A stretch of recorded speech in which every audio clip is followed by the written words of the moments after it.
Bonjour à tous, je m'appelle Anne, j'ai 19 ans, et en ce moment, de grands changements sont en train de se produire dans ma vie. En fait, ils ne se produisent pas tout seuls. La personne qui veut changer ma vie, c'est moi. Je veux quitter ma ville natale et aller dans une autre université.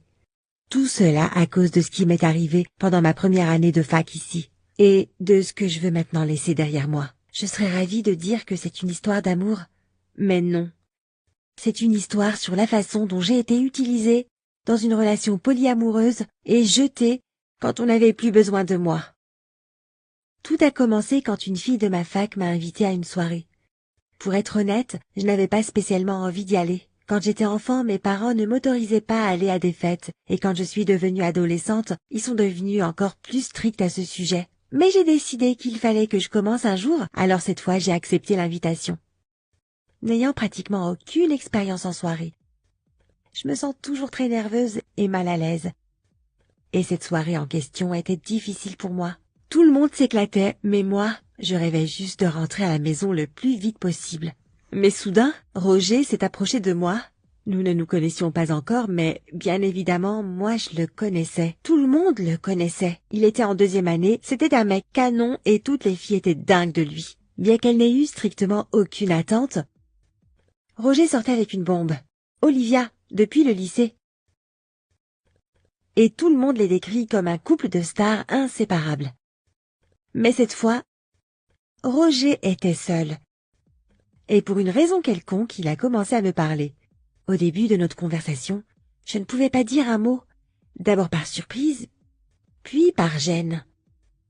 Mais j'ai soudain réalisé que Roger ne faisait que me parler. Il ne se moquait pas de moi. Il ne flirtait pas avec moi non plus. Au contraire, il avait l'air un peu triste. Il m'a dit que sa copine, Olivia, était malade et qu'il n'avait pas envie de s'amuser seul à cette soirée. Puis j'ai avoué que je rêvais de quitter cet endroit le plus vite possible. Bref, nous sommes partis ensemble et Roger m'a raccompagné chez moi. Nous avons papoté en chemin, comme si nous étions amis. C'était super étrange. Mais ce qui est encore plus étrange, c'est que le lendemain, à la fac, il m'a de nouveau approché. Il m'a dit salut, et nous avons continué la conversation que nous avions eue en quittant la soirée. Et depuis ce jour, nous avons commencé à nous retrouver à parler comme si nous étions potes. C'était étrange, et cela me mettait mal à l'aise, comme si quelque chose n'allait pas dans cette situation. Tu vois, je ne suis pas du tout habituée au fait que quelqu'un puisse s'intéresser à moi de manière sincère. Mes parents sont très stricts. Depuis aussi longtemps que je me souvienne, je n'ai entendu que des non et des n'essaye même pas de faire ça de leur part. Mais je n'avais jamais entendu quelque chose d'aussi simple que « Comment te sens-tu, Anne ?» Du coup, je me suis dit que c'était comme ça et que personne ne s'intéresserait jamais à moi. Alors, quand Roger a montré un intérêt sincère envers moi, eh bien, pas étonnant que je sois tombée amoureuse de lui. Mais ce sentiment peut être plutôt décrit comme de l'adulation. Tu vois ce que je veux dire? Je n'imaginais rien de plus que de simples conversations amicales avec lui, surtout après qu'il m'ait présenté à Olivia. Elle s'est finalement remise et est revenue en classe. Et je dois dire que j'ai fini par adorer Olivia aussi. Elle était tellement cool et si gentille avec moi. La conversation était toujours facile et positive avec elle. Nous avons commencé à passer du temps ensemble. Nous allions à la bibliothèque pour étudier, en prenant une grande table pour nous trois, et puis nous allions autre part, comme au café ou au ciné après les cours. Je ne ressentais pas du tout de jalousie. Ils étaient tous les deux tellement cool que je n'osais même pas moi-même aller vers eux. Même s'ils me traitaient toujours très bien, c'est juste que je me considérais toujours comme une personne en trop. Un jour, Roger m'a invité à prendre un café, juste moi, sans Olivia. Et puis, il a été cash. Il m'a demandé si je voulais devenir sa copine. J'étais sur les fesses, et la seule chose que j'ai réussi à dire c'est « Et Olivia ?» Je ne pouvais même pas imaginer que quelqu'un puisse quitter une fille comme Olivia, et encore moins quitter quelqu'un pour moi. Mais Roger m'a souri, et a répondu qu'Olivia n'y voyait pas d'inconvénient. Je lui ai alors demandé « Mais du coup, vous vous séparez ?» Et puis Roger a ri de façon sournoise et a expliqué que ce n'était pas nécessaire car Olivia aussi m'aimait beaucoup. Oh là là, c'était tellement étrange, incroyable, voire effrayant. J'ai accepté. C'est ainsi que la période la plus cool et la plus heureuse de ma vie a commencé. Et ce n'était pas seulement parce que j'étais avec deux personnes que j'adorais et qui étaient très attentives et affectueuses avec moi. Il y avait une autre raison. Toute ma vie, je me suis sentie invisible et maintenant, j'étais le centre d'attention. Et tu vois, si j'étais seule, je me sentirais terriblement mal à l'aise. Mais avec Roger et Olivia à mes côtés, je n'avais peur de rien. Non seulement ils ne cachaient pas que nous étions tous les trois ensemble, mais ils semblaient aussi être fiers de ce genre de relation. Ils étaient fiers de leur relation avec moi. Roger a toujours dit qu'il nous aimait, Olivia et moi, de la même façon. Olivia a été très gentille avec moi aussi.